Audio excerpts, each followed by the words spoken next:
Assalamualaikum warahmatullahi wabarakatuh. Selamat siang kepada Bapak Herman Syahtri, Mantara SPDI MPD selaku dosen pengampu mata kuliah pendidikan IPS di SD kelas lanjut, dan kepada teman-teman sekalian. Kami dari kelompok 10 ingin mempresentasikan hasil diskusi kelompok kami. Sebelum kami mulai mempresentasikan hasil diskusi kelompok kami, terlebih dahulu saya perkenalkan anggota kelompok kami. Yang pertama ada saya sendiri, Niwain Karina Winasari sebagai moderator sekaligus penyaji kedua. Dan selanjutnya ada Dimas Kristiadi selaku penyaji pertama dan Nova Apriani selaku penyaji ketiga. Oke, materi yang pertama akan disampaikan oleh Dimas Kristiadi. Kepada Dimas saya persilahkan. Baik, terima kasih kepada moderator. Di sini saya akan menjelaskan poin yang pertama, yaitu pengertian pendekatan wilayah.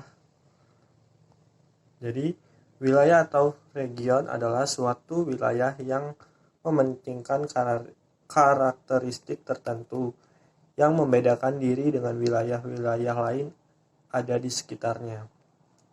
Region ini merupakan wilayah geografi yang bervariasi ukurannya. Karakter terpenting yang harus dimiliki suatu region adalah homogenitas yang khas, dapat berupa aspek fisik maupun kultur, seperti kesamaan kegiatan ekonomi, bentuk hasil kebudayaan, bentuk pemerintahan, warna bendera, kesamaan iklim, kesamaan permukaan tanah. Untuk menentukan suatu wilayah dipergunakan kriteria geografi, yaitu hasil relasi ke ruang aspek. Aspeknya yang secara umum lebih menonjol atau lebih dominan pada wilayah yang bersangkutan, seperti wilayah pertanian, wilayah seragam. Wilayah seragam atau uniform region adalah wilayah berdasarkan keseragaman atau kesamaan dalam kriteria tertentu, misalnya wilayah pertanian, di mana terdapat kesamaan antara petani atau terdapat pertanian dan sifat yang dimiliki oleh elemen-elemen yang membentuk wilayah. Wilayah dalam banyak hal diatur oleh beberapa pusat kegiatan yang saling dihubungkan dengan garis melingkar. Wilayah ini disebut nodal region.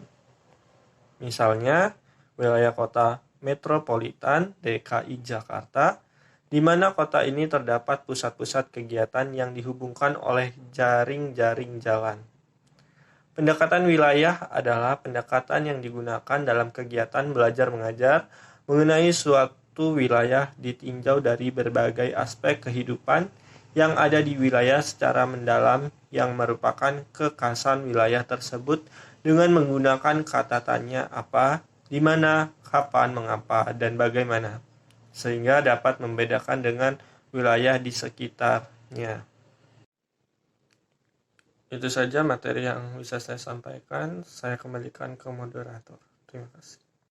Baik, terima kasih kepada Dimas Kristiadi yang telah menyampaikan materinya. Materi selanjutnya akan saya sampaikan.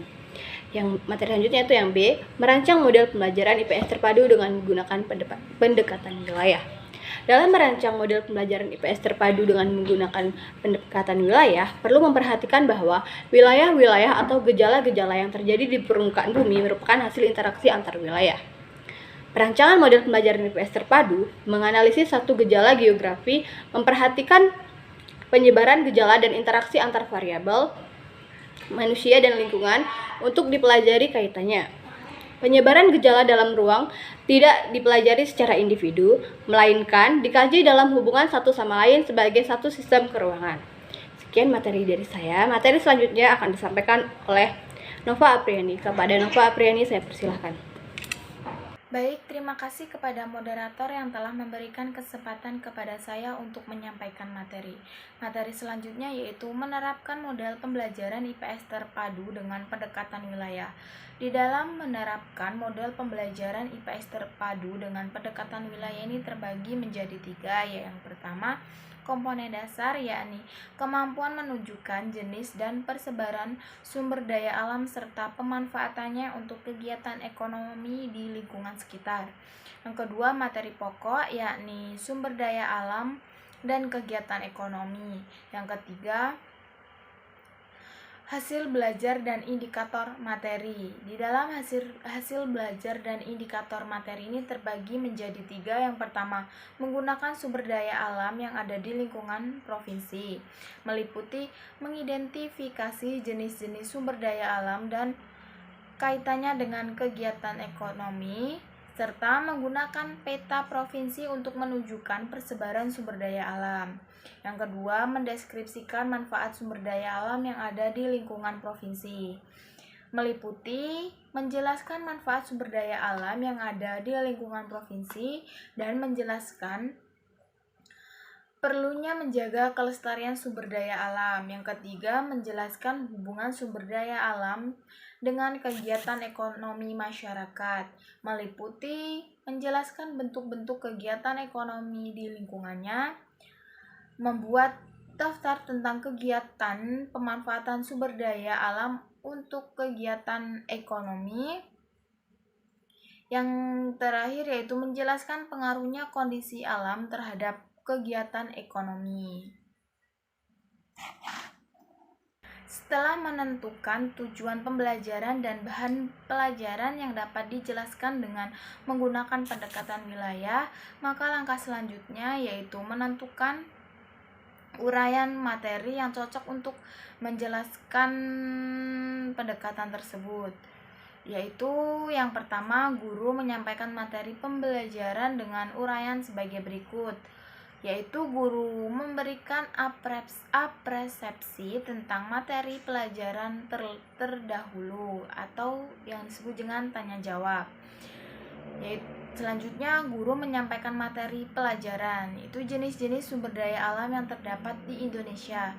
Dalam kegiatan ini, guru mengajak siswa untuk mengamati peta jenis-jenis sumber daya alam dengan melihat karakteristik wilayahnya, seperti batu bara di Bukit Asam, Sumatera. Jadi, guru selama menjelaskan materi tersebut selalu dikaitkan dengan keadaan alamnya dan membedakannya dengan wilayah di sekitarnya. Para murid dapat memperoleh pengertian tentang karakteristik wilayahnya, sehingga apabila disebutkan suatu jenis sumber daya alam, pikiran mereka sudah terlintas keadaan wilayahnya.